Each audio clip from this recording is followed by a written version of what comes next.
وعلیکم السلام ورحمۃ اللہ وبرکاتہ۔ آپ کا سوال یہ ہے کہ کیا کوئی ایسی روایت ہے کہ کسی عورت نے اپنے شوہر کی نامردی کا ذکر کیا اور نبی پاک صلی اللہ علیہ وسلم کی بارگاہ میں، اور نبی پاک صلی اللہ علیہ وسلم نے یہ ارشاد فرمایا کہ اس کو دن کو پیاز کھلاؤ، پھر زیادہ مردانگی کا ذکر کیا تو پھر فرمایا کہ رات کو پیاز کھلاؤ؟ تو یاد رکھیے ایسی کوئی روایت نظر سے تو آج تک نہیں گزری۔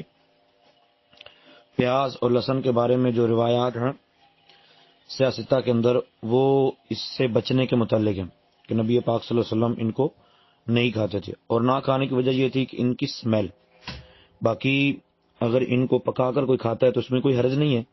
ہاں، دن کے وقت اگر کوئی پیاز کھا لیتا ہے، یا کشف الخفا کی ایک روایت میں بھی ہے کہ عبداللہ بن حرث انصاری رضی اللہ تعالی عنہ بیان کرتے ہیں، جس میں نبی پاک صلی اللہ علیہ وسلم کی طرف منسوب ایک فرمان ہے کہ تم پیاز کو کھاؤ، اس سے نطفہ جو ہے وہ مضبوط ہوتا ہے اور بیٹے کی ولادت میں، بچوں کی ولادت میں آسانی پیدا ہوتی ہے۔ مطلب یہ ہے کہ اولاد کی خواہش رکھنے والے مرد حضرات پیاز کو زیادہ استعمال کریں۔ اس طرح کی روایت ملتی ضرور ہے، نبی حضرت علی المرتضیٰ رضی اللہ تعالی عنہ کے حوالے سے بھی ملتی ہے، مگر وہ روایات کوئی اس پائے کی نہیں ہے کہ ہم اس میں کہہ سکیں کہ واقعی ایسا ہو جائے گا۔